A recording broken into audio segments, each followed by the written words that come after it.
Hello viewers, সবাই কেমন আছেন? আজকে আমি আপনাদের সামনে হাজির হলাম একটি খুব সহজ কালোজাম মিষ্টি রেসিপি নিয়ে। যারা কেউ কোনোদিন মিষ্টি তৈরি করেননি তারাও খুব সহজেই আমার এই রেসিপিটি দেখে মিষ্টি তৈরি করে নিতে পারবেন। আমি এখানে কোনো মেজারমেন্ট কাপ ইউজ করিনি, নর্মাল চা চামচের সাহায্যে মেপে আপনাদেরকে রেসিপিটি দেখাবো। প্রথমে একটি বলে নিয়ে নিচ্ছি 5 চা চামচ মিল্ক পাউডার।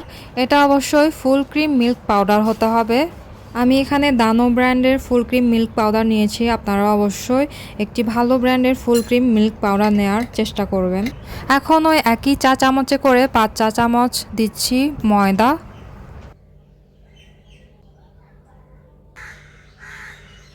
এর সাথে দিয়ে দিচ্ছি বেকিং সোডা।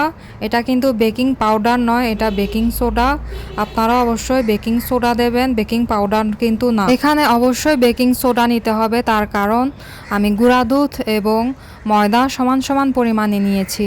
যদি আমি ময়দার থেকে গুঁড়া দুধের পরিমাণ বেশি নিতাম তাহলে সেখানে বেকিং পাউডার দিলেই চলতো। দেখুন আমি কি পরিমাণ বেকিং সোডা দিচ্ছি, বেশি কিন্তু দেয়া যাবে না, এতটুকুই দিব।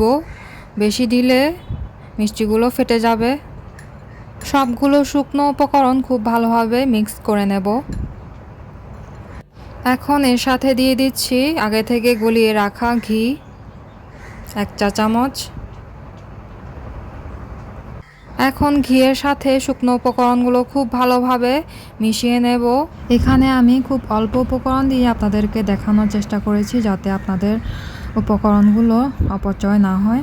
আপনারা যদি আরও বেশি পরিমাণে মিষ্টি বানাতে চান তাহলে উপকরণগুলো আরও বাড়িয়ে নিতে পারবেন। এরপর দিচ্ছি 5 চা চামচ তরল দুধ।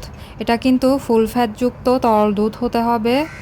আমি কিন্তু সব কিছু আপনাদেরকে গুনে গুনে দেখাচ্ছি যাতে কোনো প্রকার ভুল না হয়। এই পর্যায়ে আপনাদেরকে একটা গুরুত্বপূর্ণ টিপস দেই, আর সেটা হচ্ছে এই লিকুইড দুধটা কিন্তু প্রথমে একেবারেই দিতে হবে। আপনি যদি মনে করেন প্রথমে 1-2 চামচ দিয়ে দেখব, যদি ডোটা শক্ত হয় আবার মেশাবো, এভাবে কিন্তু কখনো পারফেক্ট ডো হবে না। আর আমি এই ভুলটাই কিন্তু বারবার করতাম, এর কারণে আমার মিষ্টির ডো কখনো পারফেক্ট হতো না আর মিষ্টিগুলো শক্ত হয়ে যেত। এর আগে আমি মিষ্টি বানাতে গিয়ে অনেকবার ব্যর্থ হয়েছি, যার কারণে আমি কিন্তু এটা নিজেই আবিষ্কার করেছি কিভাবে পারফেক্টভাবে মিষ্টি বানানো যায়। সুতরাং আপনারা আমার টিপস ফলো করে মিষ্টি বানালে কখনোই ব্যর্থ হবেন না। এই ডোটা কিন্তু একটু আঠালো এবং নরমই হবে। এটাকে 5 মিনিট রেস্টে রেখে দিলে মিষ্টি বানানোর জন্য পারফেক্ট হবে। আর এটাকে স্মুথলি মথে নেওয়ার চেষ্টা করবেন। এই যে দেখুন ডোটা কিন্তু স্মুথ হয়ে এসেছে। এ পর্যায়ে আমি এটাকে রেস্টে রেখে দেব 5 মিনিটের জন্য। এর মাঝে আমি চিনির শিরাটা তৈরি করে নিচ্ছি। এর জন্য নিচ্ছি 1 কাপ চিনি, একই কাপে নেব 2 কাপ পানি। এখন চিনির শিরাটা চুলায় বসিয়ে অনবরত নাড়তে থাকবো যাতে পানির সাথে চিনি সম্পূর্ণভাবে মিশে যায়। শিরাটা একবার ফুটে উঠলে চুলাটা অফ করে দেব। এখানে একটা এলাচ দিয়ে দিচ্ছি। শিরাটাকে বেশিক্ষণ জাল করা যাবে না, বেশিক্ষণ জাল করলে শিরাটা ঘন হয়ে যাবে আর মিষ্টিতে শিরা প্রবেশ করবে না। এই যে দেখুন 5 মিনিট রেস্টে রাখার পরে কিন্তু আঠালো ভাব একদমই নেই, মিষ্টি বানানোর জন্য একদমই পারফেক্ট হয়ে গেছে। এখন মিষ্টির শেপ করে নেব।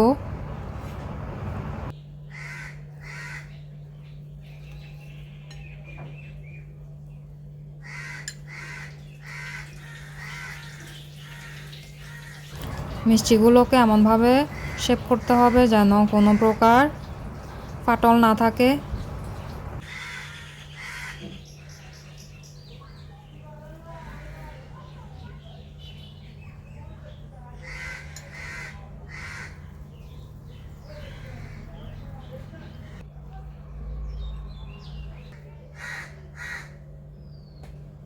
এখন ফ্রাই প্যানে তেল নিয়ে চুলায় বসিয়ে দিয়েছি। তেলটা হালকা গরম হলে মিষ্টিগুলো দিয়ে দেব। খুব বেশি গরম অবস্থায় কিন্তু মিষ্টিগুলো দেব না।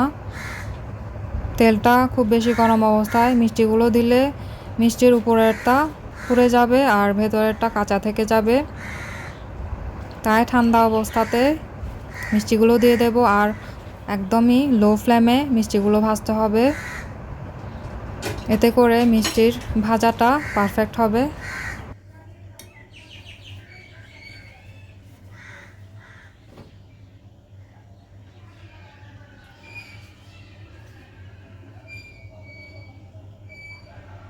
এখন মিষ্টিগুলোকে অনবরত নাড়তে হবে যাতে সবগুলো সাইড ঠিকভাবে ভাজা হয়।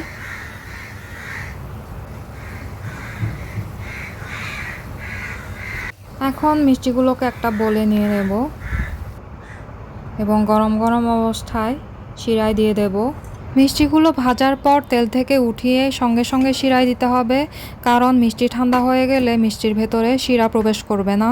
আর শিরাটা কিন্তু ফুটন্ত গরম হওয়া যাবে না, আবার একেবারে ঠান্ডাও হওয়া যাবে না। দেখুন শিরা থেকে কিন্তু ধোঁয়া উঠছে, তার মানে শিরাটা যথেষ্ট গরম কিন্তু ফুটন্ত গরম নয়। আমি শিরাটা চুলা অফ করে রেখে দিয়েছিলাম, এতে ঠান্ডা হয়ে গিয়েছিল। এরপর চুলাটা আরেকটু অন করে সামান্য গরম করে নিয়েছি। এরপরে মিষ্টিগুলো দিয়ে দিয়েছি। এখন এটাকে ঢেকে রেখে দেব 1 ঘন্টার মতো। মিষ্টিগুলোকে একটা বলে নিয়ে এখানেও ঢেকে রেখে দেব আরও কিছুক্ষণ। আপনাদেরকে একটা মিষ্টি খেতে দেখা কেমন হয়েছে। তো কেমন লাগলো আমার আজকের এই রেসিপিটি। যদি আমার রেসিপিটি ভালো লেগে থাকে তাহলে লাইক কমেন্ট করে দেবেন। আর আশা করছি আমার এই রেসিপিটি দেখে আপনারাও পারফেক্টভাবে মিষ্টি তৈরি করতে পারবেন। যারা বারবার মিষ্টি তৈরি করে ব্যর্থ হয়েছেন তারা আমার এই রেসিপিটি ফলো করে অবশ্যই মিষ্টি তৈরি করতে পারবেন। এই যে দেখুন মিষ্টিটি কিন্তু একদম পারফেক্ট হয়েছে।